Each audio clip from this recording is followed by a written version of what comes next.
So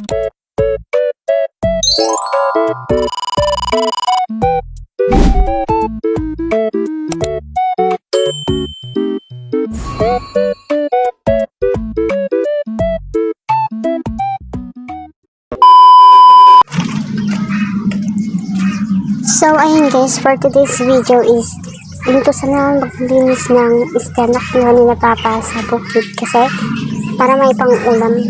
Guys, tignan nyo gaano kakulit yung manok namin tapos yung pusa. So ayun guys, hindi pa rin ako tapos maglinis ng isda kasi medyo marami siya at saka maliliit. Mahirap niyang linisan guys. So, yun na guys, after 10 minutes ng aking paglilinis, natapos rin tayo. As you can see guys, ako yung naglalagay na ng ingredients sa ilulutuhin natin paksiw na isda. Lagyan ko ng asin, luya, sibuyas at suka. And then, tinakpan ko muna kasi tumatalin yung mga isda na nilagay ko. Hindi ko mahanap yung tawag kasi yan lang nilagay ko. Then yun, sinalang ko na later. So guys, as you can see, sinalo ko na siya sa may gasol. And guys, may gumagalaw-galaw pa yung dalag. Much later. So ayun guys, after 15 minutes, kumulo na ito. At si kuya ko kapalayat. Ayan guys, kumulo na siya. Lapit na siyang maluto guys. Tara, tikman natin. A few minutes later. So, ayun na nga guys, habang hinihintay kong malutong aking nalulutong paksiw, inisipin ko yung video ko muna si Mama.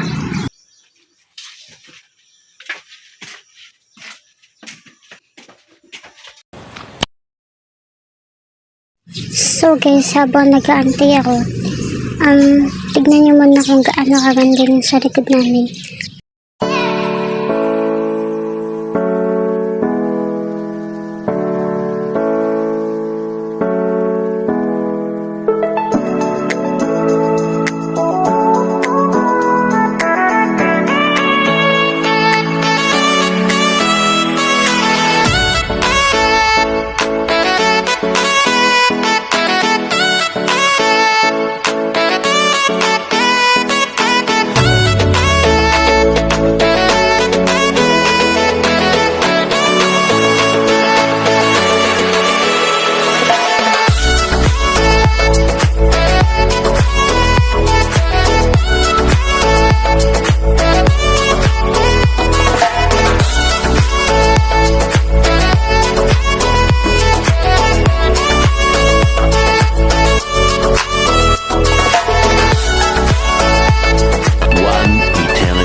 So guys, ito nga pala si Ampon.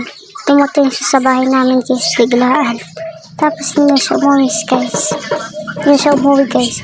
Pero yan si Ampon dati guys, payat na payat yan. Payat na payat.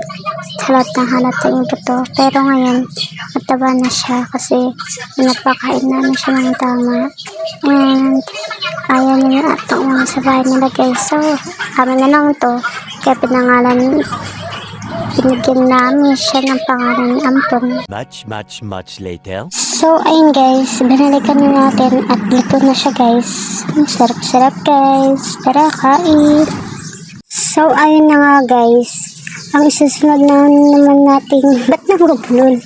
Ang isusunod na naman, ang isusunod naman natin iluluto ay yung pagong na kinuha rin ni Papa sa ilog guys. So, habang naghihintay ako, naluto ito ako mulo.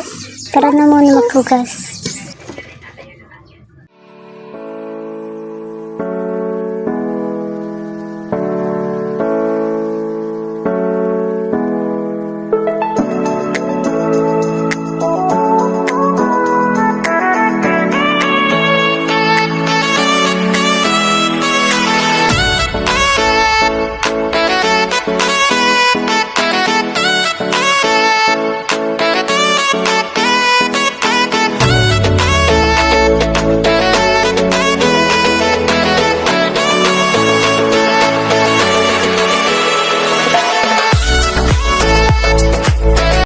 One eternity later. So, kung makikita niyo guys, hindi pa siya kumukulo. Kasi, dagdagan natin siya ng kahoy guys, para mabilis kumulo.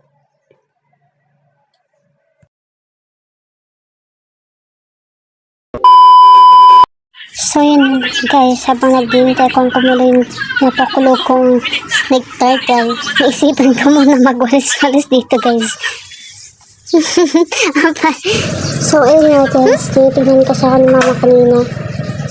Kaya ako talaga mag-face over. Yan guys, yun yung nabubulong talaga. Hindi ko lang guys kung anong ginagawa ko dyan.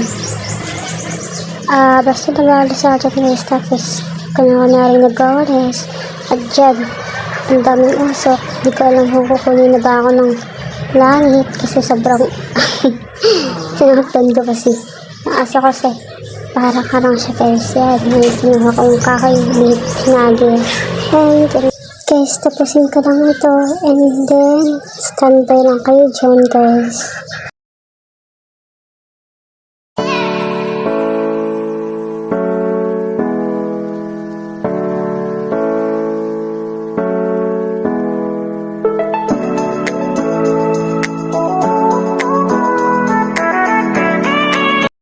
One eternity later.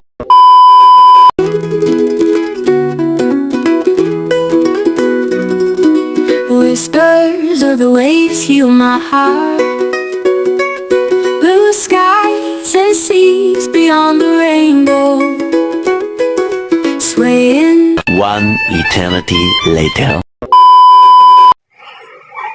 And guys, finally kumukulo na rin ito after 5 minutes. Kinukuskus ko siya guys kasi may aalisin pa dyan bago siya katayin guys. Balikan nga kayo guys, tapusin ko lang ito. A few minutes later. At nakatake ko na nga guys, pero di ko siya pinakita sa inyo kasi nagmamadali na ako at uwi na namang high school guys. Mag-11 na. Nilagyan ko lang naman siya guys ng soy, paminta, sibuyas at luya. Magic syrup. Tsaka ko siya sinaing guys, sinaing. Nabubul. A few minutes later.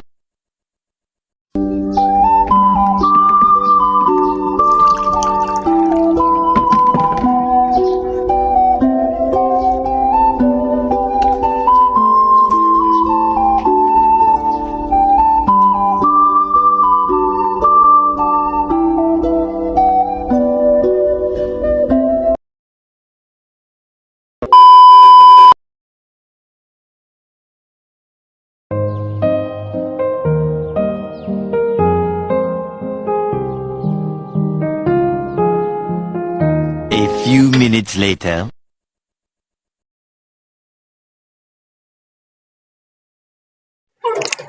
So guys, pagkatapos ko magmerenda, after 5 minutes or 10 minutes, binalikan ko ang aking niluluto.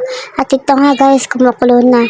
At tinikman ko nga guys, hindi siya masyadong maalat, sakto lang sa panglasa. Nabubulol ako guys, sorry. And so guys, hanggang dito na lang po tayo. Please like and share, subscribe. Maraming salamat po sa panonood. Thank you!